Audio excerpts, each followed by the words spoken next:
So this is an interesting article, needless to say. This is a guy from John T. Bennett, who is the Washington, D.C. Correspondent for The Independent. I think he's also works for the New York Times as well, or one of them, I can't remember which one. But yeah, he thinks that there is another potential American Civil War going to happen. However, it's not going to be North versus South. And as we're about to find out, he strikes some good arguments. But as with all things, if you look back at history, many countries that ended up having a civil war slid into it without even realizing what happened. And even then, up to like the 11th hour, there were still parties trying to get peacefully, there needs to be peaceful resolution to this. And then before they knew it, there was a civil war before they even realised what was going on. But that's just history for you. Needless to say, will this happen? I don't know. But anyway, it's a good article, and I find it hard to disagree with, to be honest. So, a coronavirus-fueled rural versus urban conflict is raging, and the death toll already surpasses 5 of the country's most recent armed conflicts. The body count in what might be called the Second Civil War is now above 26,000, according to Johns Hopkins University. Unless world-renowned medical experts like Anthony Fauci and the darling of the mainstream media and the American political left, who too often is drawn into and diminished by Donald Trump's outrageous reality show presidency, this increasingly uncivil conflict won't come close to the circa 60,000 American soldiers who died in the first one.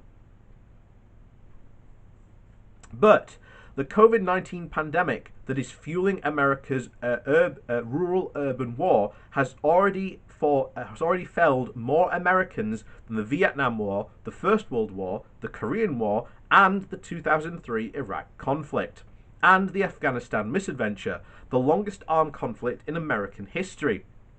But the body count, the dangerous and misleading metric too many US commanders-in-chief have used to make wartime decisions, is rising. This rural-urban battlefield, one should probably begin to calling the United States of America. The death toll of the first US Civil War is astonishing, considering soldiers had rather crude weapons like muskets, which had to be refilled frequently, and bayonets as well. The Second Civil War is being waged with weapons that are anything but crude: indifference, bitterness, grievance, and old-fashioned hate. Rural America is ready to lock and load. Urban America is cowering in a lockdown. A heavily armed group of rural citizens stormed Michigan's state capitol on Thursday with powerful assault rifles at the ready. But this second civil war won't be a shooting war, likely to the chagrin of some on the far right. So let's be honest, the not so far right. Rather, this war will be, already is being waged with microscopic COVID-19 cells, as Republican-leaning rural America throws open its businesses, schools, and sporting venues, ensuring they keep the deadly virus in circulation, at the expense of more densely populated, democratic-leaning urban areas. It's red versus blue, rural versus urban, us versus them. Enter Donald Trump, the Manhattanite, who still, almost unbelievably, has become an almost Christ-like figure in these areas of the United States. The Sun Belt, the South and West, the Midwest, and the Mountain West all are predominantly rural. If one compares the map of the final 2016 presidential results to the one showing which states are reopening amid the still spreading coronavirus, they'll see almost a mirror image. The penthouse-dwelling, luxury resort-owning president has the legal authority to run the entire federal government and conduct US foreign policy on behalf of all 50 states. But let's be clear, he is the true leader of roughly half. The governor of Michigan should have given a little and put out the fire. These are very good people, but they are angry. They want their lives back safely. See them, talk to them, make a deal, Trump tweeted on Friday morning. Liberals have mused for 5 years that Trump wants to trigger a second armed conflict with Americans shooting at their countrymen. This correspondent has never been brought into such fears, but the presidency clearly is willing and eager, and even seems ready to do anything to stay in power to fan the flames of the growing rural-urban divide. The very good people tweet is an eerily reminiscent of his August 2017 remark that was there where there was hatred and bigotry and violence on many sides of the Charlottesville and the Virginia violence spawned by white supremacist protesters there that summer that killed one counter-protester. But in the president's mind, keeping his mostly rural base energized heading into November, the hopeful scheduled election, is paramount.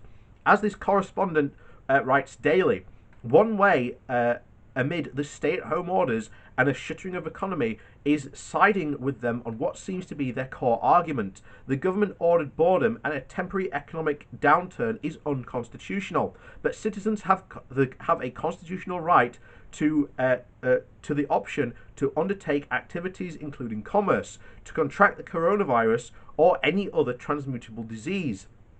To be sure, some Washington conservatives are rightly worried about the economic hit the country is taking over this, but more often their argument is for this COVID civil war is that these United States, no government, local, state, or federal process, has the legal authority to create mass boredom by fiat, not even during a public health emergency. Trump, the populist hero of rural America, doesn't have to make this argument each day.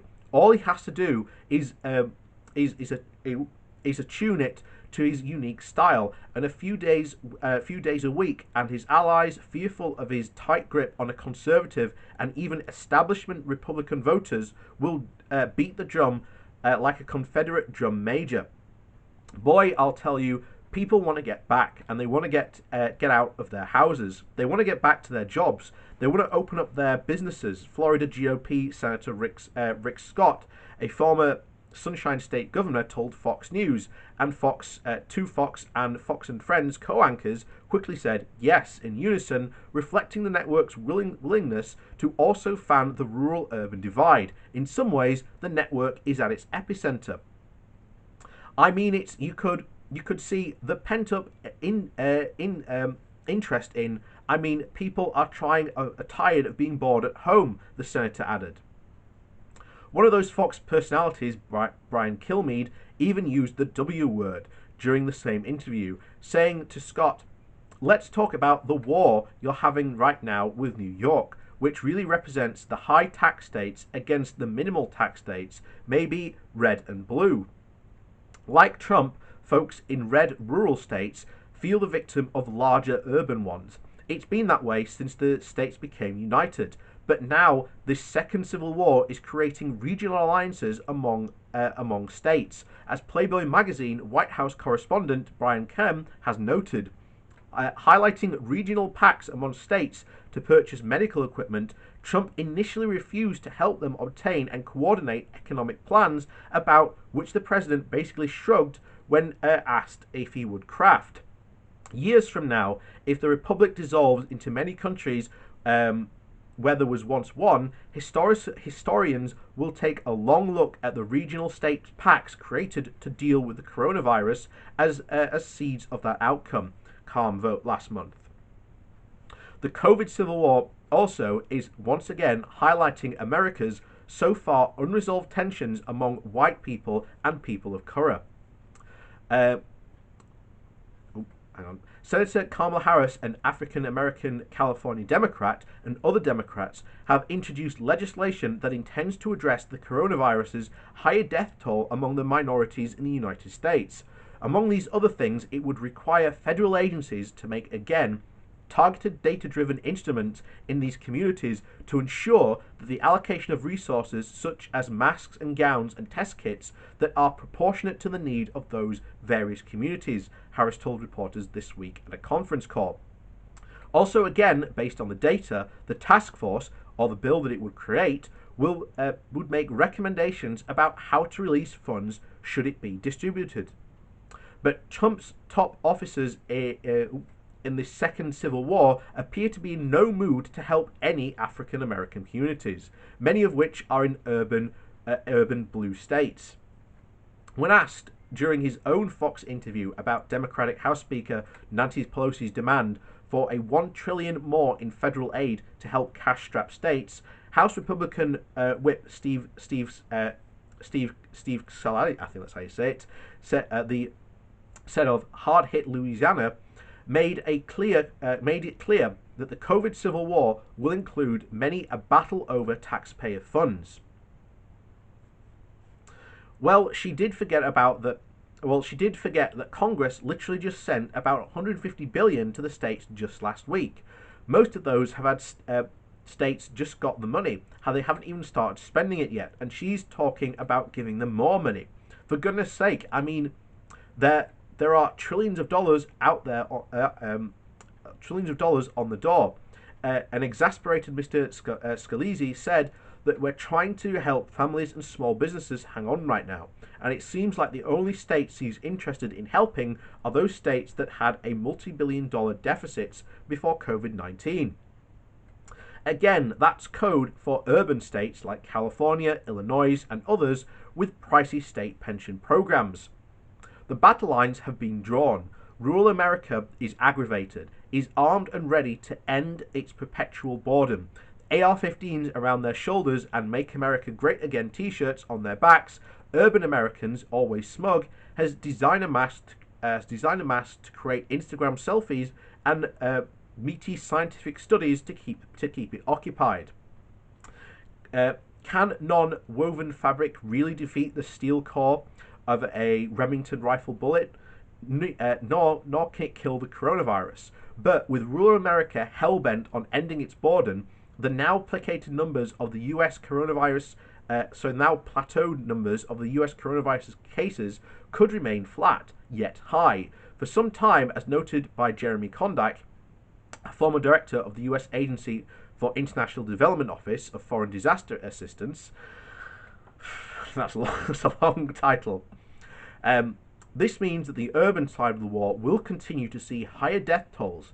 Trump let us know early on that he viewed this as a war and was focused on the body count. The second Civil War is in its early battles.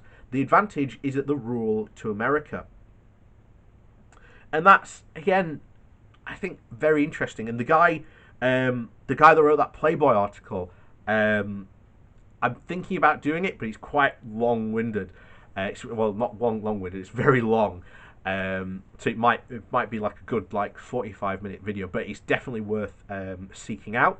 And it's essentially really stated that America is on course because of Donald Trump and everything that's going on, that these states could actually break up. So who knows what will happen? But yeah, we could be maybe looking back again, history-wise, as was mentioned there, that this was just the start of the breakup of the United States. Again, who knows? Who knows? We could be wrong. Again, who knows? So, stay safe.